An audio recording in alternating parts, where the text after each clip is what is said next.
जन्मेजय ने व्यास जी से कहा, हे गुरुदेव, आपने मुझे यह दिव्य ज्ञान देकर कृतार्थ कर दिया। श्री नारायण के मुख से निकले जिस तत्व ज्ञान रूपी अमृत का आपने मुझ जिज्ञासु को श्रवण कराया है, मैं अभी भी स्वयं को अतृप्त अनुभव कर रहा हूं।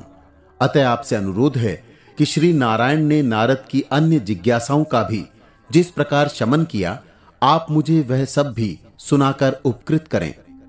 जन्मेजय की ऐसी अतीव इच्छा देखते हुए व्यास जी बोले, हे राजन, धर्म का श्रवण एवं सत्संग में अनुराग बड़े सौभाग्य से ही प्राप्त होता है।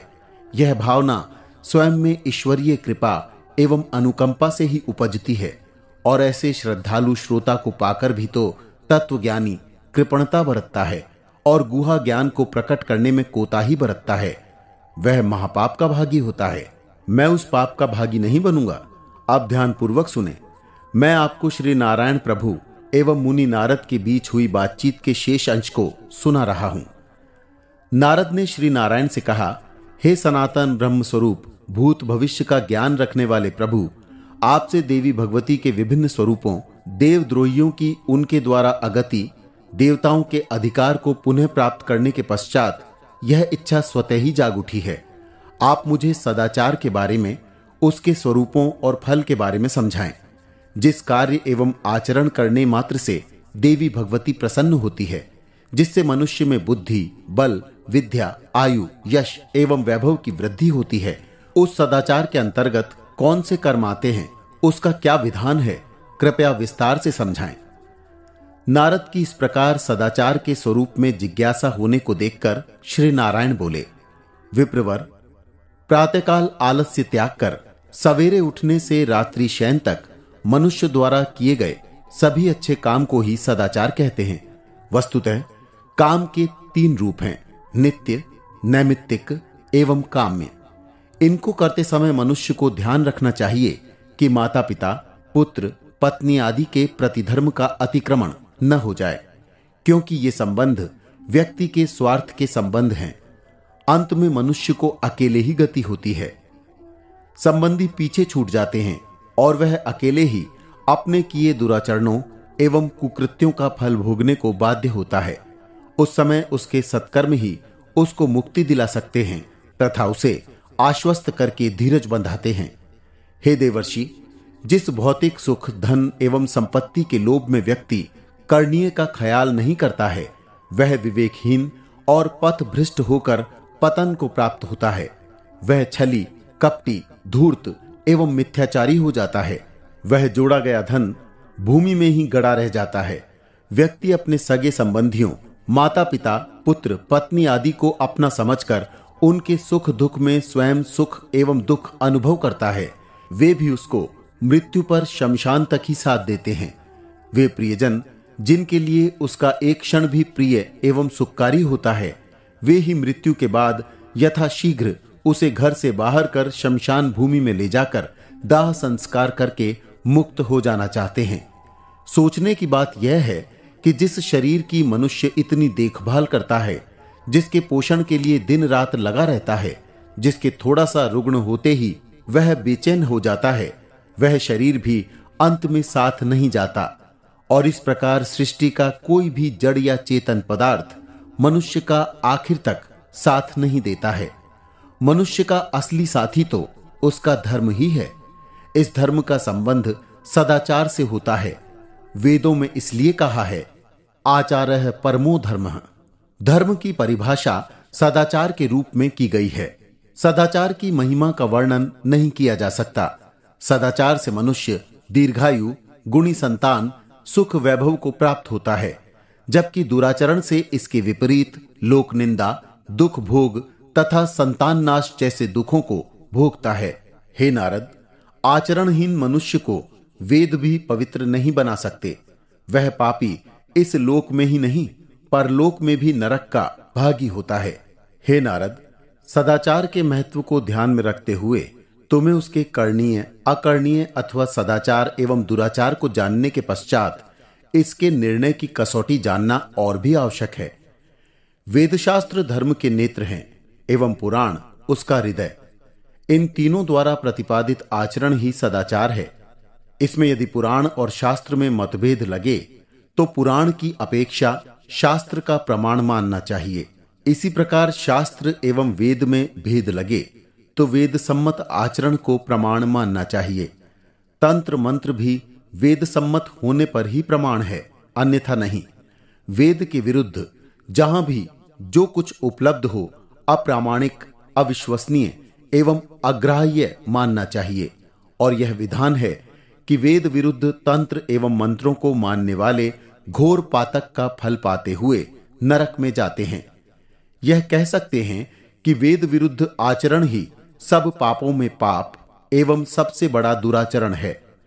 जिस प्रकार पंख लगा पक्षी घोंसले को छोड़कर बाहर का वासी हो जाता है, उसी प्रकार वेद सम्मत आचरण न करने वाले मनुष्य को सभी पुण्य एवं धर्म छोड़कर चल देते हैं। सदाचार के स्वरूप पर प्रकाश डालते हुए भगवान श्री नारायण ने कहा, ब्रह्मनंदन, सुबह सवेरे ब्रह्म मुहूर्त में शैया छोड़कर आलस्य त्याग कर प्रथम अपने इष्टदेव का स्मरण करना चाहिए। रात की सुखी नींद के प्रति आभार व्यक्त करते हुए संपूर्ण दिवस के सभी कामों की सफलता के साथ पूर्ण होने की कामना करनी चाहिए। भूमि पर पांव रखने से पूर्व उसकी वंदना करें। ठंडे जल से मुंह धोकर कुल्ला आदि करके शुद्ध पवित्र होकर नित्य कर्म से निवृत्त होवें।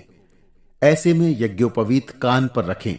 ध्यान रहे वह अशुद्ध हाथों से अपवित्र न हो। मलत्याग के लिए भी जोती हुई धरती, बहते जल, चिता, पर्वत, खंडर बने पुराने देवालय, रेत के टीले, हरी घास वाले स्थल तथा आने जाने वाले मार्ग का ध्यान रखें। सिर को वस्त्र से धरती के तिनकों से ढककर इस भूभाग में रहने वाले जीव जंतु यहां से चले जाएं, ऐसा कहकर मल त्याग करना चाहिए। अग्नि, जल, सूर्य तथा गाय के सम्मुख भी शौच निवृत्ति नहीं करनी चाहिए। इसके लिए प्रातः में उत्तर तथा साय में दक्षिण मुख होना शास्त्र सम्मत है। पश्चात जल से लिंग एवं गुदा प्रक्षालन करते हुए मल को मिट्टी से ढक देना चाहिए ताकि दुर्गंध न आए। तब मिट्टी से हाथों को अच्छी प्रकार धोकर नीचे मुख करके 12 बार कुल्ला करने के पश्चात नीम, कीकर, बबूल आदि की दातुन करनी चाहिए। दांत मसूड़ों को रगड़ते हुए जीभ साफ करते हुए पानी से कुल्ला करें और इस कार्य से निवृत्त हों। ऐसा करके शीतल जल वाली नदी, कपी अथवा सरोवर में प्रातःकाल स्नान करें। शरीर इससे शुद्ध एवं प्रफुल्ल हो जाता है। स्नान करके श्रद्धावान मनुष्य रुद्राक्ष धारण करते हैं। यह पुण्यप्रद एवं लोक परलोक सुधारक होता है। एक बार कार्तिकेय को भगवान शिव ने रुद्राक्ष का महत्व इस प्रकार समझाया था। त्रिपुर नामक दैत्य ने ब्रह्मा, विष्णु तथा इंद्रादि को परास्त करके लोक पर अपना अधिकार कर लिया।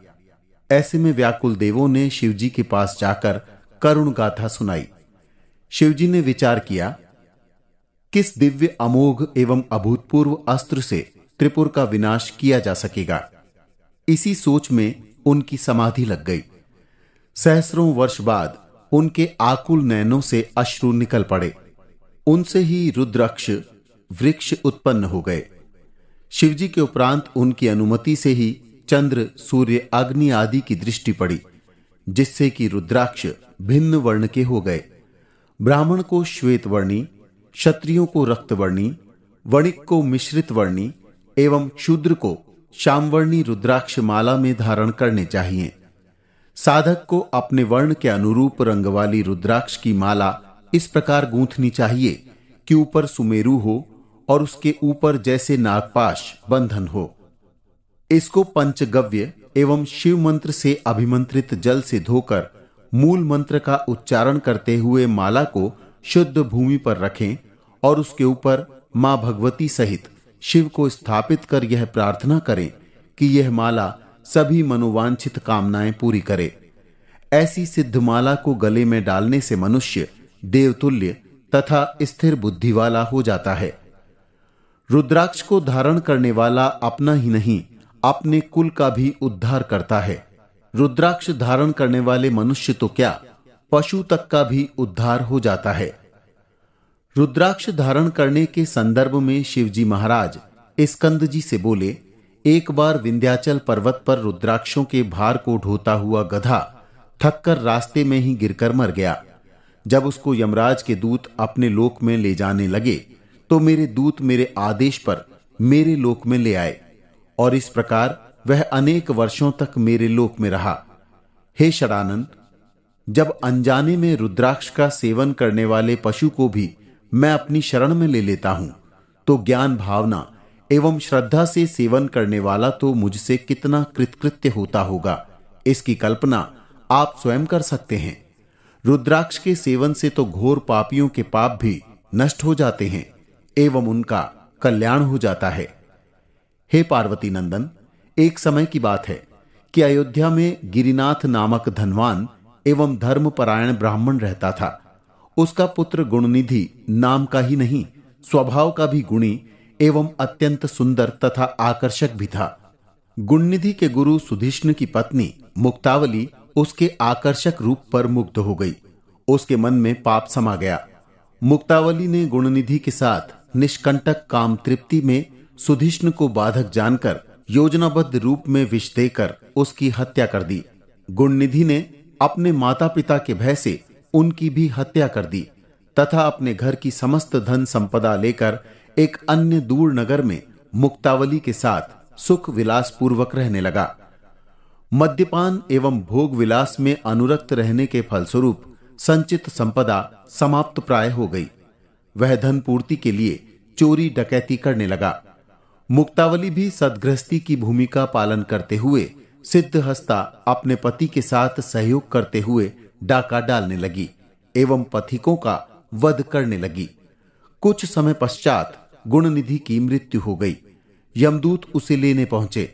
उसी समय मेरे दूत वहां पहुंचकर गुणनिधि को शिवलोक में ले जाने का उपक्रम करने लगे। यमदूतों ने मेरे गणों से गुणनिधि के पुण्य कर्मों का लेखा मांगा तो उन्होंने बताया कि जिस स्थान पर यह मृत्यु को प्राप्त हुआ है वहां धरती के 10 हाथ नीचे रुद्राक्ष पड़े हैं। इन रुद्राक्षों के ही प्रताप से हम गुणनिधि को यमलोक के स्थान पर शिवलोक ले जाएंगे। यमदूत इस तर्क से परास्त होकर लौट गए तथा छोटे पापी एवं कामांध गुणनिधि मेरे लोक का वासी बना। इस प्रकार रुद्राक्ष के प्रताप का यह वृत्तांत सुनाने के पश्चात श्री नारायण ने सदाचार के अंतर्गत आने वाले नित्यकर्म विधान की व्याख्या इस प्रकार की। रुद्राक्ष धारण करने के पश्चात साधक त्र्यंबक मंत्र का जाप करते हुए भस्म से मस्तक पर त्रिपुंड धारण करे। ललाट के अतिरिक्त हृदय एवं भुजाओं पर भी त्रिपुंड निर्मित करे। भस्मी धारण करके कामी सुफल होता है। मंत्र पढ़ी हुई भस्म मनोकांक्षा पूर्ण करती है। त्रिपुंड की 3 रेखाएं ब्रह्मा, विष्णु और महेश की प्रतीक है।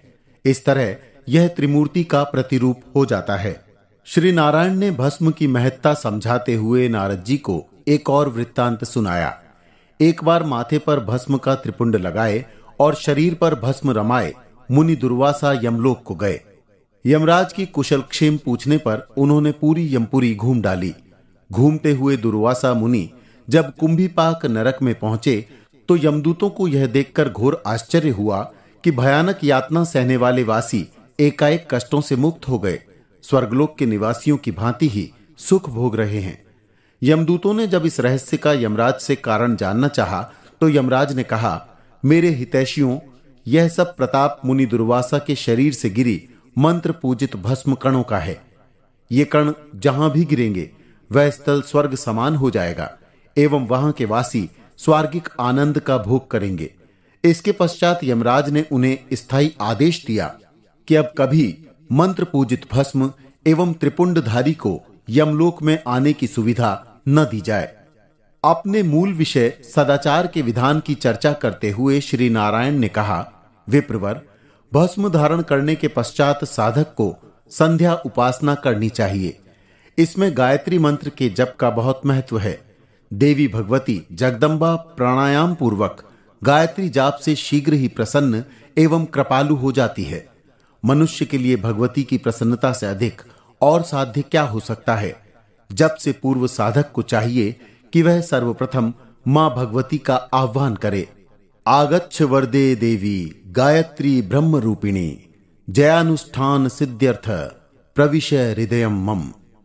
अर्थात हे वर देने वाली ब्रह्मरूप गायत्री देवी, आओ जप अनुष्ठान के लिए मेरे हृदय में प्रवेश करो। ऐसा आह्वान करके साधक दृष्टि दोनों भौहों के बीच में केंद्रित करके जिह्वा ऊपर की ओर उठाकर मन को आकाश में स्थित करके खेचरी मुद्रा में एकाग्र चित्त होकर ध्यान करे। इस मुद्रा से जाप फलीभूत होता है। जाप के पश्चात देवी पूजन होना चाहिए। इसके लिए पाठ पूजा करके आसन, पाद, अर्घ्य एवं आचमन आदि षोडशोपचार पूजा करनी चाहिए। गन्ने, आम, अंगूर के रस, कपूर, चंदन, केसर एवं कस्तूरी आदि से मिश्रित जल से देवी की मूर्ति को स्नान कराना चाहिए। इस प्रकार पूजा के उपरांत माया बीज मंत्र का जाप करते हुए जाप समाप्त करके देवी के चरणों में नत वंदना प्रणाम करके भूल की क्षमायाचना करते हुए प्रदक्षिणा के साथ पूजा समाप्त करनी चाहिए। देवी भगवती अपने भक्तों का सदा ख्याल रखती है, उनसे पुत्र की तरह स्नेह रखती है।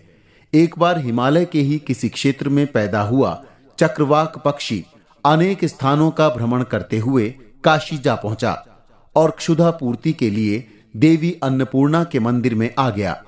देवी के आंगन में बहुतायत में अन्न मिलने की संभावना से वह पक्षी चक्रवाक ही देवी के मंदिर में ही रहने लगा। वह नित्य ही घूमने के बहाने देवी प्रतिमा की परिक्रमा भी कर लेता था। नियत समय पर जब उसकी मृत्यु हुई तो एक सजे हुए विमान पर बैठकर देवलोक पहुंचा। यह चक्रवाक ही देवी भगवती की वत्सल कृपा स्वरूप अगले जन्म में वृहद्रथ नाम से धर्मात्मा एवं पराक्रमी राजा के नाम से विख्यात हुआ। वृहद्रथ को राजा रूप में भी अपने पूर्व जन्म में पक्षी की सभी बातें याद रही। उसने अपने स्वजनों को पक्षी योनि से मनुष्य योनि में आने का रहस्य देवी कृपा को बतलाया तो वह समाचार मुनि महर्षियों तक भी पहुंचा, ऋषियों तक भी पहुंचा। ऋषियों ने राजा से भगवती की इस कृपा की महिमा के बारे में पूछा तो राजा ने उस महामाया के सम्मान में कहा, किम मया बहु वक्तव्य स्थाने संशय वर्जिते सैव नियमम पदाम्भोज्यम भगवत्या निरंतम। अर्थात, हे ऋषि महर्षियों, इस रहस्य किंतु निर्णित एवं विवादातीत विषय पर मैं और अधिक क्या कहूं। मेरे अपने अनुभव का सार यह है कि भक्ति मुक्ति की आकांक्षा वाले प्राणी को चाहिए कि वह सदाचार पूर्वक भगवती के चरण कमलों में अनुरक्ति पैदा करे, तभी उसका कल्याण होगा। राजा वृहद्रथ ने भी मनुष्य योनि में देवी पूजन को ही जीवन का चरम लक्ष्य बनाया और इस प्रकार वह मुक्ति को पा सका। मनुष्य को चाहिए कि देवी पूजन की समाप्ति के पश्चात वह अपनी आजीविका पूर्ति में लग जाए। वह इसमें सत्य एवं न्याय का आचरण करते हुए भाग्य एवं ईश्वर के प्रति विश्वास से काम करे। परिश्रम में संकोच नहीं करना चाहिए। तन, मन एवं बुद्धि से आजीविका प्राप्त करने में उद्यत रहना चाहिए। प्राप्त फल को ईश्वर अनुकंपा मानकर स्वीकार करते हुए अप्राप्य को विडंबना मानकर संतोष करना चाहिए। साधक को प्रातःकाल की भांति ही मध्या एवं संध्या को भी उपासना में प्रवृत्त होना चाहिए। 3 समय की संध्या को शास्त्रों ने भी महत्वपूर्ण माना है। तीनों समय गायत्री का जाप करने वाला ही सही मायने में श्रोत्रिय एवं ब्रह्मनिष्ठ माना जाता है। तत्पश्चात श्री नारायण जी ने कहा, हे नारद, सदाचार के अंतर्गत बलि वैश्व देव का भी बहुत अधिक महत्व है। पंचयज्ञ से ही गृहस्थ का अन्न शुद्ध होता है तथा शुद्ध अन्न के सेवन से ही मन शुद्ध रहता है। इसके अभाव में यह कल्पना भी नहीं करनी चाहिए कि कुछ शुद्ध होगा। पंचयज्ञ में पितृयज्ञ, देव यज्ञ, ब्रह्म यज्ञ, भूत यज्ञ एवं अतिथि यज्ञ आते हैं। देवों एवं पितरों के लिए हवि, ब्राह्मणों एवं अतिथियों के लिए भोजन, भूतों, गाय, कुत्ता, काक आदि के लिए बलि यानी अन्नग्रास देने में मनुष्य पुण्य का भागी एवं मोक्ष का अधिकारी होता है और ऐसा न करने वाला व्यक्ति घोर पाप का एवं नरक का भागी हो जाता है तथा अपने साथ पितरों की भी दुर्गति का उत्तरदायी होता है।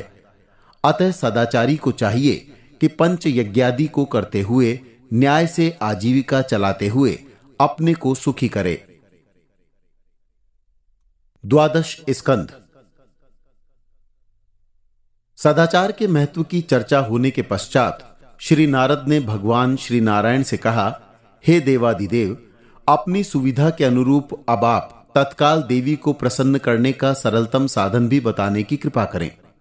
इस पर श्री नारायण बोले, विघ्न बाधाओं, सीमित साधनों एवं अल्पायु जीवों के हितार्थ यह प्रश्न बड़ा सारगर्भित एवं सामयिक है।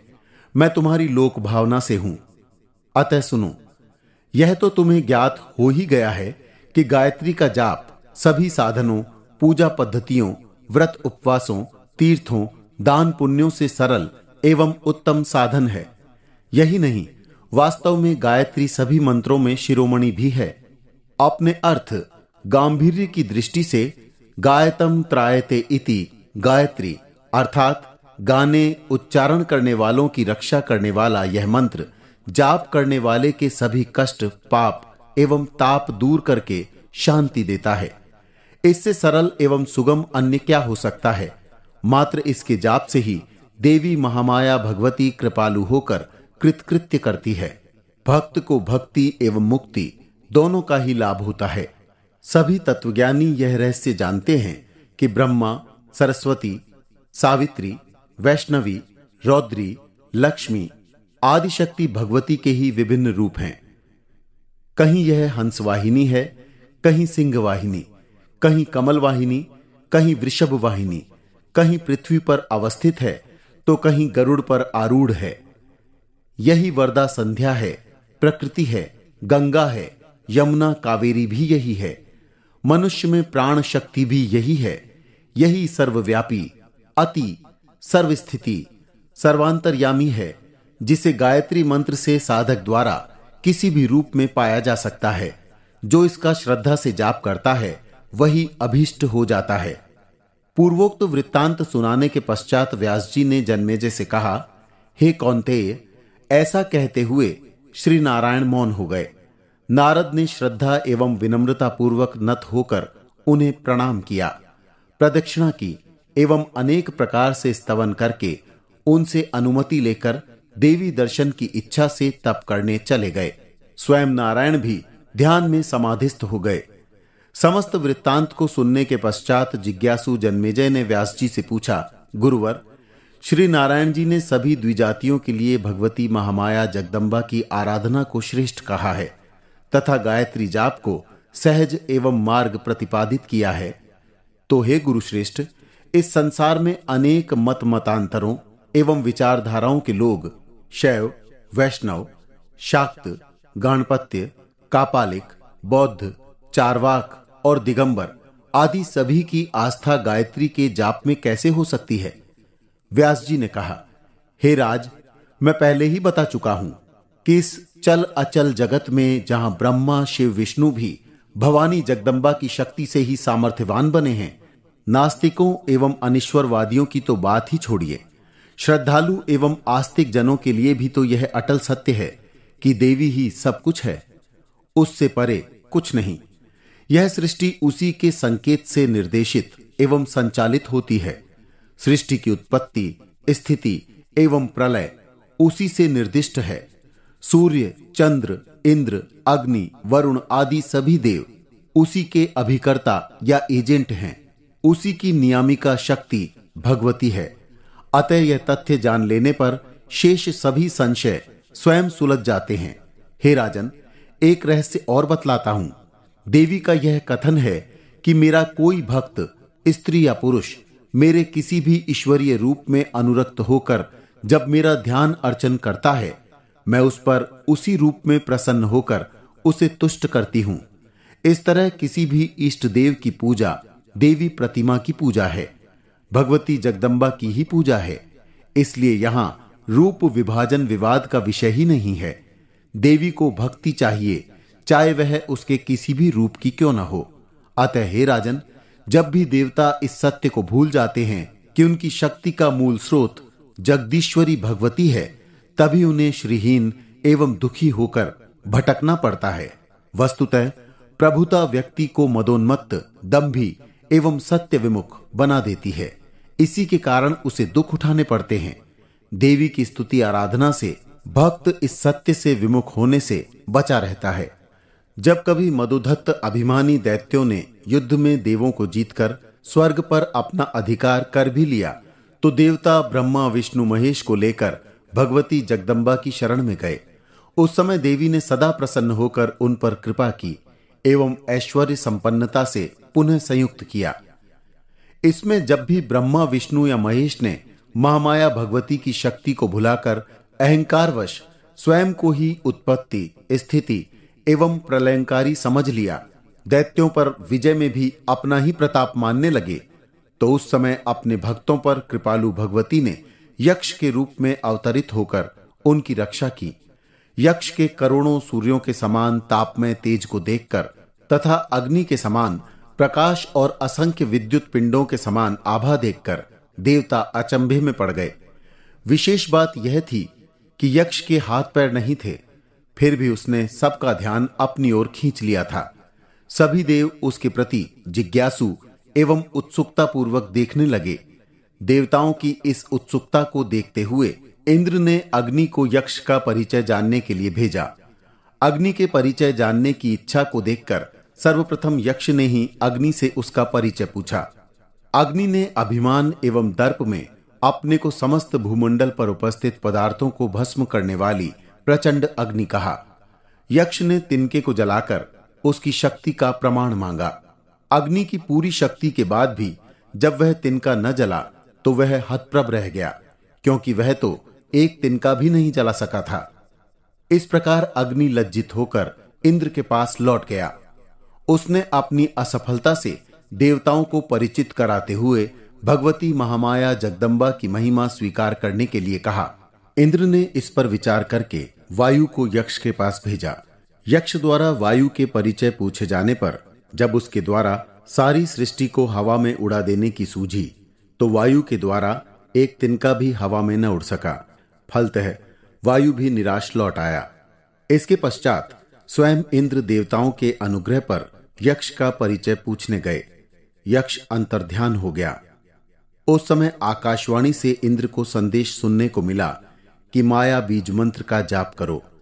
1000 वर्ष तक इंद्र द्वारा देवी के बीज मंत्र का जाप करने पर देवी ने प्रसन्न होकर अत्यंत रमणीय स्त्री के रूप में इंद्र को दर्शन दिए। ऐसे रूप में देवी दर्शन कर इंद्र उनकी स्तुति करने लगा। प्रसन्न होकर देवी ने कहा, इंद्र, देवताओं के मिथ्याभिमान को नष्ट करने के लिए मैंने स्वयं यक्ष का रूप धारण किया था। तुम्हें यह सदा ध्यान रखना चाहिए कि सूर्य का सूर्यत्व, अग्नि का अग्नित्व तथा तुम्हारा इंद्रत्व अर्थात सभी देवों की यह शक्ति मेरी कृपा से ही है। यह मेरी ही शक्ति का विस्तार है। मेरे संकेत के बिना अग्नि, वरुण, ब्रह्मा और तुम सभी शक्तिहीन हो। तभी तो न अग्नि तिनके को जला सका, न वायु उसे उड़ा सका। जगत की सृष्टि, स्थिति एवं संहार मैं ही करती हूं। तुम सहस्राक्ष होकर भी मेरे रहस्य को नहीं जान सके। तुम सब देवों के शरीर से निकले संयुक्त तेज से ही मैं अस्तित्व में आई हूं। मेरी ही यह अनुकंपा है कि तुम दैत्यों पर विजय पाते हो। तुम्हें यह सत्य कभी विस्मृत नहीं करना चाहिए। ऐसा उपदेश देकर देवी विलीन हो गई। तब से सभी देवों ने अहंकार त्याग कर त्रिकाल में देवी स्तवन का व्रत लिया। हे राजन, इस नियम पालन से ही देवगण शक्तिमान है। देवी की पूजा किसी भी रूप की हो, किसी भी विधि से हो, देवी को सब स्वीकार है। गायत्री मंत्र के जाप के संदर्भ में ही एक अन्य आख्यान सुनाते हुए व्यास जी ने कहा, हे राजन, एक बार पृथ्वी पर दुर्भिक्ष पड़ गया। सब कुछ समाप्त हो गया। अन्न जल के लिए त्राही त्राही मच गई। अन्नाभाव से पशु पक्षी मरने लगे। ऐसी विपदा के समय मनुष्यों को मांस भी उपलब्ध न हो सका। ऋषि मुनियों एवं सिद्धों के पास जाकर जब त्रस्त जनता ने पुकार की, तो कोई भी उनकी इस संकट से रक्षा न कर सका। तब अंत में सभी ने गायत्री जाप करने वाले ऋषि गौतम की शरण ली। मुनि ने जनवासियों के प्रतिनिधियों का सहर्ष स्वागत करते हुए यथाशक्ति उनकी दीन दशा में सहयोग करने का आश्वासन दिया। ऋषि गौतम ने संध्योपासना के समय देवी भगवती सावित्री से भक्तजनों के संकट का हाल सुनाया तो देवी ने प्रसन्न होकर उनके कष्ट का निवारण करते हुए जल वृष्टि की एवं धन धान्य की उत्पत्ति की। गौतम के द्वारा इस प्रकार राहत पाई। साधारण जनता ने उनका साधुवाद किया तथा उनकी दृष्टि में एक महान साधक हो गए। अन्य ऋषि यह सहन नहीं कर सके। उन्हें गौतम से ईर्ष्या हो गई। उन्होंने उसे नीचा दिखाने के लिए माया से पतली मरियल सी गाय यज्ञशाला में स्थापित कर दी। मुनि ने ज्यों ही उसे हटाने के लिए एक तिनके से उसे छुआ, तत्काल उसकी मृत्यु हो गई। गौतम को गो हत्या का पाप लग गया। षड्यंत्र से उनकी प्रतिष्ठा धूल में मिल गई। दुखी गौतम इस असामयिक विपत्ति से अपमानित तथा अभिशप्त मां भगवती का स्मरण करने लगा। भगवती देवी ने भक्त की पुकार पर तत्काल प्रकट होकर ऋषियों की धूर्तता पर उन्हें बुरा भला कहते हुए सत्य को प्रकट कर दिया। षड्यंत्र में सम्मिलित ऋषियों को नष्ट तेज एवं निर्वीय कर दिया।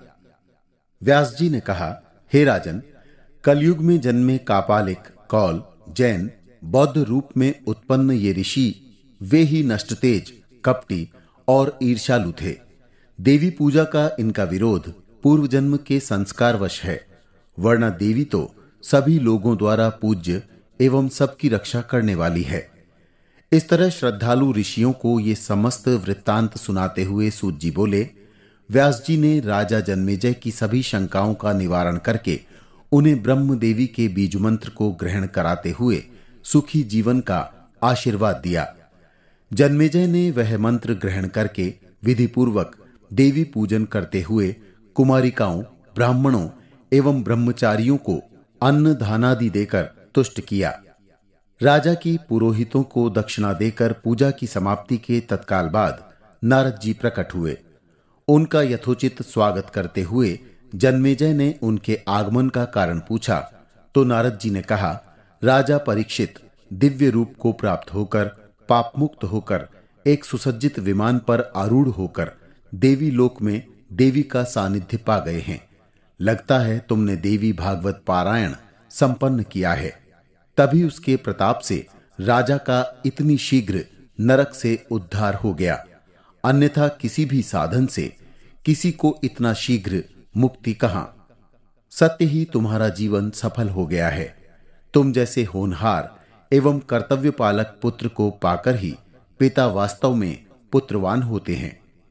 नारद जी से पिता की सद्गति का समाचार जानकर राजा जन्मेजय भाव विहल होकर व्यास जी के चरणों में गिर पड़े और बोले, गुरुदेव, आपकी कृपा से ही मेरे पिता की सद्गति हुई है। आपका यह अनुग्रह मेरे लिए वरदान हो गया है। मैं आपके सामने नतमस्तक हूं। इस प्रकार जन्मेजय ने अपने अश्रुपूरित नेत्रों से व्यास जी के चरण धो डाले। व्यास जी ने उन्हें कहा, राजन, देवी भागवत सभी वेदों, शास्त्रों एवं पुराणों का सार है। यही सब नियमित श्रवण करने से, विधि विधान से सेवित करने से मनुष्य का उद्धार हो जाता है। ऐसा कहकर व्यास जी तपोवन को चले गए एवं राजा जन्मेजय राज्य कार्य में संलग्न हो गए। श्रद्धालु ऋषि मुनियों से सूत जी ने कहा, देवी भागवत वास्तव में ही सिद्ध पुराण है।